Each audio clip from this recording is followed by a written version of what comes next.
Hey tout le monde, c'est Mister Zartok, j'espère que vous allez bien. En tout cas, moi ça va très bien. Et aujourd'hui, on se retrouve pour une nouvelle vidéo. Donc 14 choses à savoir sur Coca-Cola pour le troisième épisode de 14 choses à savoir. Donc c'est parti.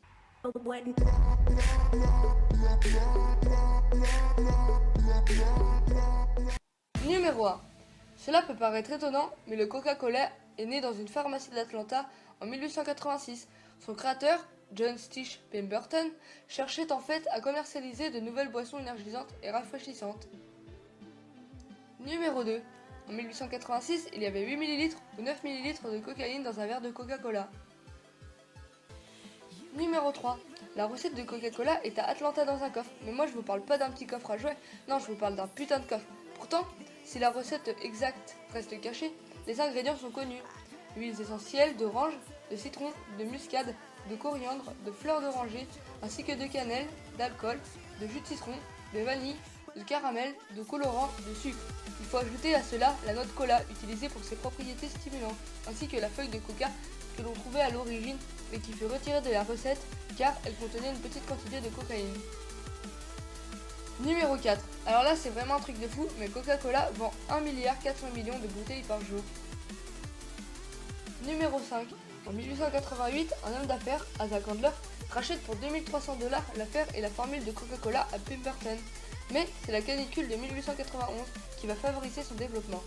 La vague de chaleur provoque la rupture de stock de la nouvelle boisson, seulement commercialisée dans un point de vente dans une fontaine de soda. Cette pénurie décide Candler à enfermer 25 centilitres de coca dans une bouteille en verre et de la vendre dans toutes les surfaces de distribution. La capsule destinée à la fermeture arrive quelques années plus tard et pousse à une consommation plus forte. Candler invente aussi la distribution par pack de 6 pour forcer les clients à emmener les bouteilles pour les boire chez eux. Numéro 6. La légende est tenace et beaucoup croient que c'est Coca-Cola qui a inventé le Père Noël. Pourtant, la vérité est plus complexe. C'est grâce au conte de Clement Clark mort que le personnage du Père Noël prend corps et remplace le traditionnel Santa Claus au début du 19e siècle. À la fin du siècle, des illustrateurs le représentent déjà ventru, à la barbe blanche et l'air jovial. En 1931, les publicitaires de la marque décidant de dessiner ce vieux bonhomme aux couleurs de coca en train d'en boire pour encourager à en consommer l'hiver. La puissance marketing et publicitaire de la firme d'Atlanta fera le reste et en quelques années à peine, plus personne n'imagine le Père Noël autrement qu'en sa tenue rouge et blanche. Numéro 7. En chiffres. Il y a 400 000 points de vente Coca-Cola en France. Un Français boit en moyenne 22,7 litres de Coca-Cola en un an, alors qu'un Américain en boit en moyenne 89 litres. Coca est présent dans plus de 200 pays, sous 400 marques différentes. Tous les 10 secondes, dans le monde, 126 000 personnes achètent un produit Coca. 1,5 milliard de boissons Coca-Cola sont consommées par jour dans près de 200 pays. En 1960, Coca-Cola est devenue la boisson la plus consommée de toute la planète dans 135 pays, hors thé et café. Le budget publicitaire mondial de la marque s'élevait à 2 milliards de dollars en 2007. Numéro 8. Il n'aura fallu que 20 ans pour que Coca-Cola Company devienne le leader américain des boissons sans alcool. Numéro 9. La première version du pharmacien contenait de l'alcool. Numéro 10. La toute première recette de Pemberton s'appelait en réalité French Vine Cola et puisait son inspiration dans la composition du vin Mariani. Numéro 11. Officiellement, le Coca-Cola n'est plus composé de cocaïne depuis 1903. Numéro 12. La légendaire bouteille en verre a été dessinée en 1915. Numéro 13. Pour le centenaire de sa création, Coca-Cola s'essaya à une nouvelle formule appelée New Coke, qui fait un échec majeur dont la production s'arrêtera en 2002. Numéro 14.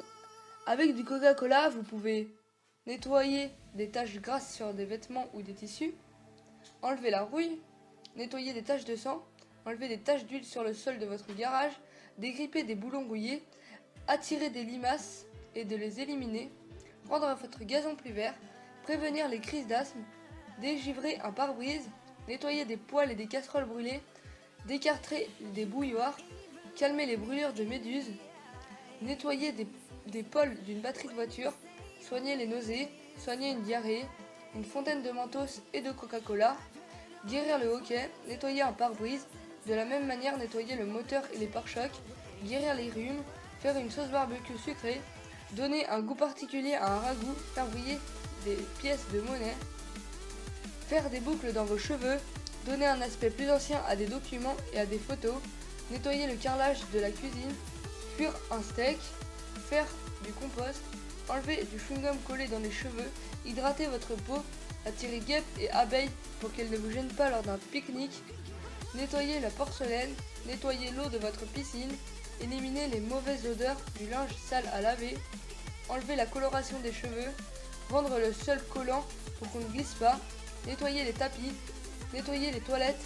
Bronzer sans banc solaire. Soigner vos alasés et gardénias. Faire briller le chrome. Enlever la peinture de meubles métalliques. Le mélanger à du whisky, du rhum, de la vodka ou bien le boire. Donc voilà, j'espère que cette vidéo vous aura plu. Donc c'était assez long pour le numéro, pour la 14e chose, parce qu'il y a 44 choses différentes, donc c'est quand même beaucoup. Après je me suis renseignée, j'ai pas vraiment vérifié si c'était vrai. Mais voilà, ça nous fait un épisode de 14 choses à savoir de plus. Donc j'espère que cette vidéo vous aura plu. Et moi je vous dis à la prochaine pour une prochaine vidéo. Ciao!